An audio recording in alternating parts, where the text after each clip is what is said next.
આજે રાજકોટમાં સાંજના સમયે જે દુર્ઘટના બની છે, જેમાં અનેક લોકોએ પોતાના પરિવારજનો, નાના ભૂલકાઓ, કોઈકે પોતાના માતા પિતાઓ, સ્વજનોને ગુમાવવા પડ્યા છે. આ ઘટનાના તુરંત બાદ જાણકારી મળતાની સાથે જ 7 મિનિટમાં પહેલી ફાયર બ્રિગેડની ટીમ ઘટના સ્થળે પહોંચી અને તાત્કાલિક કામગીરી ચાલુ કરવામાં આવી. આગનું સ્વરૂપ એટલો વિકરાલ હતો કે ઝડપથી આગ આખા જ આ ગેમ ઝોનની અંદર ફેલાઈ ચૂકી હતી.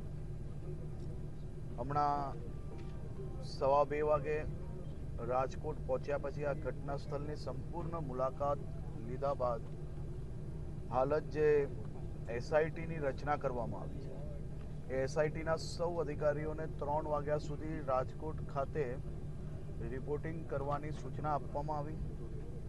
એની પહેલાં આ મોલ જે ગેમ ઝોન છે તેની પરમિશન, તેને કયા પ્રકારે ચાલુ કરવામાં આવ્યું, ચાલુ કર્યા પછી ફાયર એનઓસી અને સંપૂર્ણ જે માહિતી છે એના માટે હમણાં એક બેઠક રાખવામાં આવી છે. બેઠકની અંદર સંપૂર્ણ વિગતો લઈને આની કાર્યવાહી કઈ રીતે વધુમાં વધુ કડક કરી શકાય, આ ગેમ ઝોનના જે માલિક છે, મેનેજરો છે અને સૌ લોકોને પકડવામાં આવ્યા છે અને એના સિવાય બી જે જવાબદાર લોકો છે એ લોકોને બી પકડવાની કામગીરી ચાલુ છે.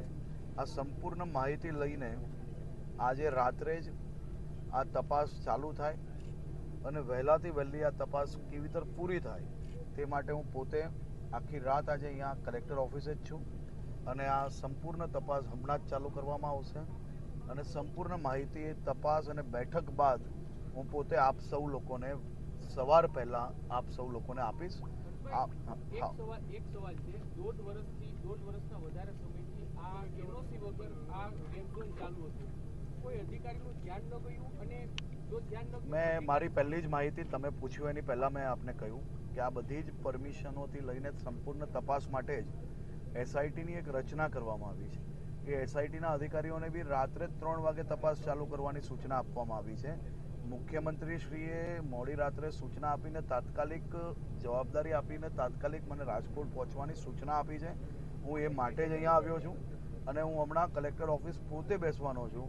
આ તમારા સંપૂર્ણ સવાલોના જવાબ આપી શકીએ અને તમારી બધી જ માહિતીઓ તમને સંપૂર્ણ મળશે. એ માટે મેં આપને પહેલાંથી જ કહ્યું કે જેવી એ બેઠક પૂર્ણ થશે, એની તપાસ ચાલુ થશે, હું સામેથી આવીને આપ સૌ લોકોને આપણી જે કંઈ પ્રશ્ન છે એના સંપૂર્ણ જવાબ આપીશ. પરંતુ હમણાં પ્રાથમિક જવાબદારી જે છે એની તપાસ ચાલુ થશે, હું સામેથી આવીને આપ સૌ લોકોને આપણી જે કંઈ પ્રશ્ન છે એના સંપૂર્ણ જવાબ આપીશ. પરંતુ હમણાં પ્રાથમિક જવાબદારી જે છે એ જવાબદારી તરીકે આપણે આ કાટમાળ હટાવીને કોઈ બી લોકો જે હજી જે ગુમ લોકો છે તેને તાત્કાલિક શોધવામાં આવે એ જવાબદારી છે ને. એ જવાબદારી અમે લોકો તાત્કાલિક રીતે કઈ રીતે એને વધુમાં વધુ ઝડપથી પૂર્ણ કરી શકીએ તેની મહેનત ચાલે છે. આપ જોઈ શકો છો કે ટીમ આખી અહીંયા જ છે અને એ કામગીરી ઝડપથી કઈ રીતે પૂર્ણ થઈ શકે તે માટેની મહેનત કરી રહ્યા છે. હમણાં કલેક્ટર ઓફિસ આની બેઠક થોડીક જ વારમાં ચાલુ થશે.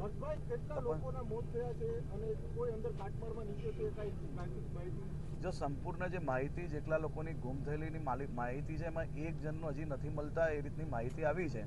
એને શોધખોળ ચાલુ છે અને આના માટે હજી વધુની જે ટીમની જરૂર હોય તો એ બી ટીમ હમણાં લગાડવામાં આવશે. આપ જોઈ શકો છો ચારેય દિશામાં જેટલા કામ કરી શકે જે જગ્યા અવેલેબલ છે, જાણે કે ડાબી બાજુથી કામ કરતા હોય તો એની જ સામે જમણી બાજુ કામ એટલે ના કરી શકાય કે ટેકનિકલી આખું જે સ્ટ્રક્ચર છે એ બેઉ બાજુથી કામ કરીએ તો નીચે પડવાના કારણે જે કામ કરતા લોકો પર બી એ રિસ્ક થઈ શકતું હોય છે. એટલે ટેકનિકલી જે કંઈ પોસિબલ છે એટલા વધારેમાં વધારે લોકો લાગેલા છે કામમાં અને વહેલી સવાર પહેલાં કામગીરી પૂર્ણ કરવાનું અમારું ટાર્ગેટ છે.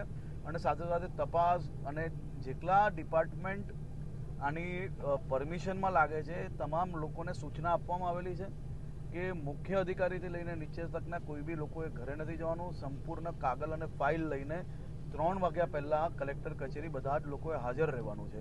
એમાં પછી જે કોઈ ડિપાર્ટમેન્ટ આવતા હોય બધા જ ડિપાર્ટમેન્ટે આ જવાબદારી આપવામાં આવી છે અને બધા જ લોકોને પોતાના જે કંઈ રિપોર્ટ છે એ આજે જ રાત્રે રજૂ કરવાની સૂચના આપવામાં આવી છે. રાજ્યમાં છાશવાળાની ઘટના બનતી હોય છે, હરણી છે, આ છે, અમદાવાદની શ્રેય હોસ્પિટલ છે, આરોપીઓ તાત્કાલિક ધોરણે જામીન ઉપર છૂટી જતા હોય છે, એસઆઈટીની રચના થાય છે, પરંતુ ના, તમારી માહિતી એટલા માટે ખોટી છે કે હરણીની જે ઘટના છે એમાં બી મુખ્ય જે આરોપીઓ છે એ આરોપીને ગુજરાત પોલીસે તાત્કાલિક પકડીને આજે 6 એ આરોપી જે મુખ્ય છે એ લોકો જેલમાં જ છે.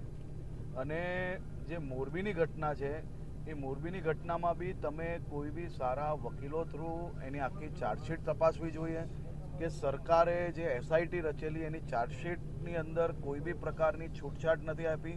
અને મોરબી ઘટનાની અંદર બી જે આરોપી છે એ આરોપી પર આઈપીસી કલમ 304, 308, 326, 337, 338, 114 આ બધી જ ઘટનાઓ, આ બધી જ કલમો લગાડવામાં આવેલી હતી. અને એ આરોપીને બી હાઈકોર્ટની અંદર બી જામીન રિજેક્ટ થયા. અનેક દિવસો દલીલો ચાલી. આ દલીલ બધી ઓનલાઈન બી ઉપલબ્ધ છે. મારી આપને વિનંતી છે કે કાયદાની અંદર જેટલી બી પરવાનગીઓ એટલે કે જેટલા કલમો જે આપણી પાસે અવેલેબલ છે એ બધી જ વસ્તુ કર્યા પછી બી સુપ્રીમ કોર્ટથી જો એ આરોપીને જામીન મળે અને એ જામીનની સામે બી સરકારના વકીલ, એસઆઈટી એને લડવાનું ક્યાંય નથી ચૂક્યા. એટલે કુલ મળીને કોઈ બી આરોપીને છોડી લેવામાં આવે છે એ વાતમાં દમ નથી. અમારા બી બાળકો છે ભાઈ, અને આ આપણા બી પરિવારજનો છે. અને આની તપાસ પછી તમે સમજુ માણસ છો ભાઈ. મેં આપને કહ્યું કે ભાઈ હમણાં હજી બેઠક છે, બેઠક પછી હું એનો સંપૂર્ણ જવાબ તમને સૌને આપીશ અને માહિતી આપીશ તમને. ભાઈ મેં પહેલા જ કહ્યું કે હજી તપાસની 3 વાગે ચાલુ થશે. ચાલુ થયા પછી તપાસના અંતે આપણે સૌને બધા જવાબ આપવામાં આવશે.